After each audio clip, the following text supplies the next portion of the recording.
Cambridge mental and moral science tripos పరీక్షల్లో ఉత్తీర్ణుడు కాగానే సుభాష్ చంద్రుడు 1921 జూన్లో ఆదరాబాదరాగా ఇండియాకు బయలుదేరాడు. ఇండియా చేరగానే అప్పుడు పూర్తిగా ఊపందుకున్న జాతీయ పోరాటంలోకి దూకాడు. ఆయన జూలై 16న బొంబాయి ఓడరేవులో దిగి అదే రోజు మధ్యాహ్నం మహాత్మా గాంధీని సందర్శించాడు.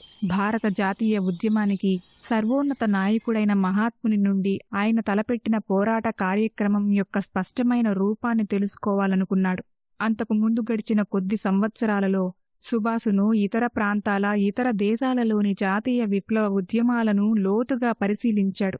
ఆ విప్లవ ఉద్యమాలు తన సొంత ఆలోచనలు తనకు కలిగించే ఆలోచనల వెలుగులోనే మహాత్ముని అంతర్యాన్ని చూడాలనుకున్నాడు. గాంధీజీని కలవగానే తను పరాయి దుస్తులు ధరించి ఉన్నందుకు సుభాసు క్షమాపణలు చెప్పుకున్నాడు. అయితే అయిందిలే, హాయిగా ఉండు అని మహాత్ముడన్నాడు. అప్పుడు వారిద్దరి మధ్య ఒక ఆసక్తికరమైన సంభాషణ జరిగింది. అధికారాన్ని వదులుకోవటానికి ఇష్టపడకుండా ఉన్న ఆంగ్లేయుల నుండి అధికారాన్ని లాక్కోవటానికి మహాత్ముడు నిర్వహించదలిచిన పోరాటాల దశలలో వరుస క్రమాన్ని తెలుసుకోవాలని సుభాసు కోరిక. కాగా గాంధీ మీద సుభాసు ప్రశ్నల వర్షాన్ని కురిపించాడు. మహాత్ముడు తన మామూలు ధోరణిలో వాటన్నిటికీ ఓర్పుగా సమాధానమిచ్చాడు. పన్నుల చెల్లింపు నిరాకరణోద్యమం, శాసనోల్లంఘనోద్యమం, విదేశీ వస్త్ర బహిష్కరణ, ఖాదీ ప్రచారం, 1 సంవత్సరంలో స్వరాజ్యం వస్తుందని మహాత్ముడు భారతీయులకు పెట్టిన ఆశ, ప్రజలు మూకుమ్మడిగా జైళ్లకు వెళ్లడం మొదలు విషయాలన్నీ ఆ సంభాషణలో చోటు చేసుకున్నాయి. మహాత్ముని సమాధానాలలో కొన్ని సుభాషుకు సంతృప్తిని కలిగించాయి. ముఖ్యంగా పన్నుల చెల్లింపు నిరాకరణకు సంబంధించిన సమాధానాలు సుభాష్కు నచ్చాయి. ఇతర సమాధానాలు సుభాష్కు అంత సంతృప్తికరంగా లేవు. అంతా విని మహాత్ముడు అప్పటికి ఇంకా ఒక స్థిరమైన రూపు ధరించని తన పథకాలను అంత త్వరలో ముందుగా అకాలంగా బయటపెట్టడానికి ఇష్టపడకపోయి ఉండొచ్చు. లేదా వాస్తవంగా రాజ్యాధికారాన్ని కైవసం చేసుకోవటానికి తాను అనుసరించవలసిన పద్ధతులు ఎత్తుగడల విషయంలో మహాత్మునికి ఒక నిస్పష్టమైన అవగాహనైనా లేకపోవచ్చునని సుభాష్ అనుకున్నాడు. మహాత్మునితో తను జరిపిన మొదటి సమావేశం ఫలితాలు అంత ప్రోత్సాహకరంగా లేకపోవడంలో నిరుత్సాహపడి దేశబంధు చిత్తరంజన్ దాస్ని వీలైనంత త్వరగా కలిసే నిమిత్తం సుభాష్ వెంటనే కలకత్తాకు బయలుదేరి వెళ్లాడు. కలకత్తా చేరగానే చిత్తరంజన్ దాస్ పర్యటనలో ఉన్నట్లు ఆయనను కలవాలంటే తను కొన్ని రోజులు వేచియుండక తప్పదని తెలుసుకున్నాడు. తరువాత వారిద్దరి మధ్య జరిగిన మొదటి సమావేశమే నిర్దయాత్మకంగా అయింది. చిత్తరంజన్ దాస్కు కొన్ని స్పష్టమైన పోరాట పథకాలు ఉన్నాయని, ఆయన తనది అనే ప్రతి దానిని తన ఆశయ సాధన కోసం త్యజించడానికి సిద్ధంగా ఉన్నాడని, కాగా సాధికారికంగా ఆయన ఇతరులను వాళ్లది అన్న ప్రతిదానిని వాళ్లు నమ్మిన ఆశయం కోసం త్యాగం చేయమని అడగగల స్థితిలో ఉన్నాడని సుభాసుచంద్రుడు వెంటనే గ్రహించాడు. తన కోసం నాయకుడు లభించాడని సుభాసు నమ్మాడు. కాగా ఆయనను అనుసరించటానికి సుభాష్ నిర్ణయించుకున్నాడు. చిత్తరంజన్ దాసు యువకుడు, ఉత్సాహవంతుడు.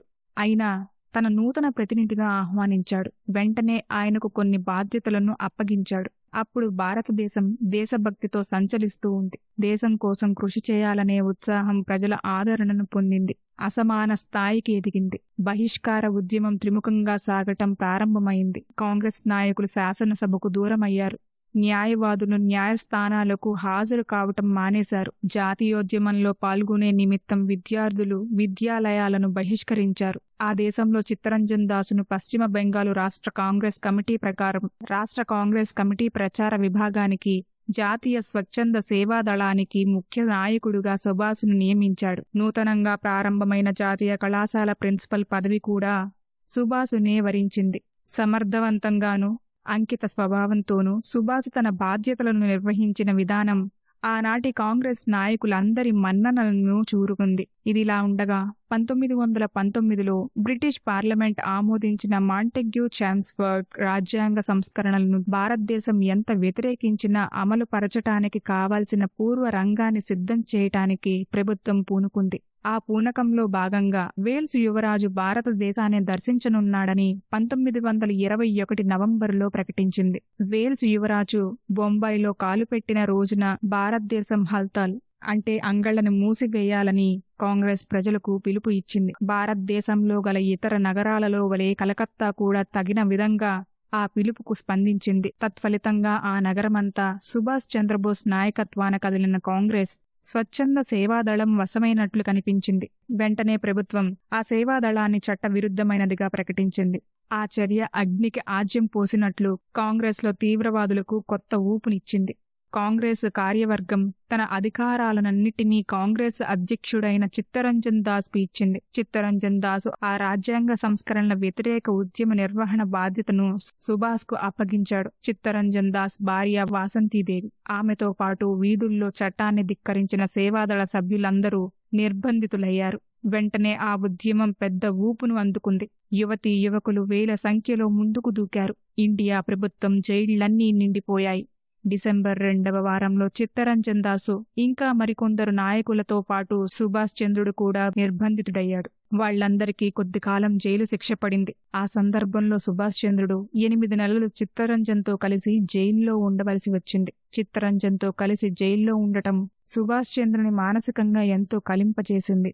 ఆయనకు ఎంతో మనోవికాసాన్ని కలిగించింది. కలకత్తాకు సమీపంలో ఉన్న అలీపూర్ కేంద్ర కారాగారంలో చిత్తరంజన్కు తోటి ఖైదీగా ఉంటూ సుభాష్ తన గురువు లక్షణాలను విశ్లేషించి ప్రజలలో ఆయనకు గల అద్భుతమైన పట్టు, ముఖ్యంగా ఆయన అనుచర వర్గంలో ఆయన పలుకుబడి రహస్యం తెలుసుకోవటానికి ప్రయత్నించాడు. కాలం గడిచిన కొలది, అనగా బెంగాలు నాయకత్వం సుభాష్ భుజస్కంధాల మీద పడినప్పుడు, తరువాత అఖిల భారత రాజకీయ రణరంగంలో ఒక ప్రత్యామ్నాయ నాయకత్వాన్ని చూపించవలసి వచ్చినప్పుడు, చివరికి ఆయన ఐరోపా, తూర్పు ఆసియాలో ఆజాద్ హిందూ ఉద్యమానికి నాయకత్వం వహించినప్పుడు ఈ అనుభవం ఆయనకు చాలా బాగా ఉపయోగపడింది. చిత్తరంజన్ దాస్ ప్రజల నాయకుడిగా పొందిన విజయ రహస్యాన్ని సుభాష్ చంద్రుడు ఈ క్రింది విధంగా విశ్లేషించాడు. మొదటిది, చిత్తరంజన్ తన అనుచరులందరినీ వాళ్ల హోదాలను, లక్షణాలను, లోపాలను గురించి ఆలోచించకుండా సమానంగా హృదయపూర్వకంగా ప్రేమించాడు. ఆయన ఎప్పుడూ ఎదుటి మనిషి హృదయానికి ప్రథమ తాంబూలం ఇచ్చాడు. ఎదుటి మనిషి హృదయంతో మాట్లాడాడు. రెండవది, తన తోటి మనుషులలో ఎవరు కష్టాలలో చిక్కినా వారి గతాన్ని, పార్టీ అనుభవాన్ని గురించి ఆలోచించకుండా వారికి సహాయపడటానికి అవసరమైన ఏ పని చేయటానికైనా సిద్ధమయ్యేవాడు. అందుకు కృతజ్ఞతగా ఆయన అనుచరులు, దేశస్థులు ఆయన ఆశయాలను నెరవేర్చడానికి లేదా ఆయన సూచనలను ఆచరణలో పెట్టడానికి వారికి సాధ్యమైన ఏ పనినైనా, ఏ త్యాగాన్నైనా చేసేవారు, ఏ బాధనైనా అనుభవించేవారు. కాగా ఆయన అనుచరులు ఆయన ఎడల ప్రవర్తించిన సంపూర్ణ విశ్వాసం ఆయన రాజకీయ ప్రత్యర్థుల కడుపుమంటకు, అసూయకు కారణమయ్యింది. మూడవది, ప్రజలను సంకటితపరచటంలో చిత్తరంజన్ దాస్ ప్రదర్శించిన నిర్మాణ శక్తి సుభాష్ను బాగా ప్రభావితం చేసింది. ఆయన నిర్మించిన సంస్థ సభ్యులు చాలా ఉత్తమ శ్రేణికి చెందినవారు. కాగా ఆ సంస్థ దేశ విదేశాలలోని ప్రతికూల శక్తులన్నిటినీ విజయవంతంగా ఎదుర్కొనగల శక్తి కలిగి ఉండేది. అయినప్పటికీ ఆయన నిర్మించిన సంస్థ సమావేశాలలో వివిధ చర్చనీయాంశాల మీద వాదోపవాదాలు చేయటానికి, భిన్నాభిప్రాయాలను ప్రకటించటానికి దాని సభ్యులందరికీ సంపూర్ణ వాక్స్వాతంత్ర్యం ఉండేది. అదే సమయంలో ఆ సభ్యులందరూ కొనియాడదగిన సంయమనం, క్రమశిక్షణ, పోరాటంలో ఐకమత్యం ప్రదర్శించేవారు.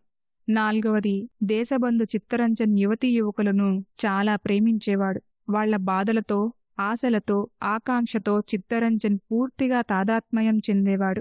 ఆలీపూర్ కారాగారంలో ఉన్న 8 నెలలు సుభాష్ అత్యంత భక్తి ప్రేమలతో చిత్తరంజన్ను కాపాడాడు. చిత్తరంజన్కు అవసరమైన సమస్త భౌతిక సౌకర్యాలను కలగజేయటంలో శ్రద్ధ చూపుటయే కాక ఆయనకు వంట కూడా చేసి పెట్టేవాడు. అందుకే ICS, ఇండియన్ సివిల్ సర్వీస్ను ఎగతాళిగా కొందరు ఇండియన్ కుకింగ్ సర్వీస్ అనేవారు.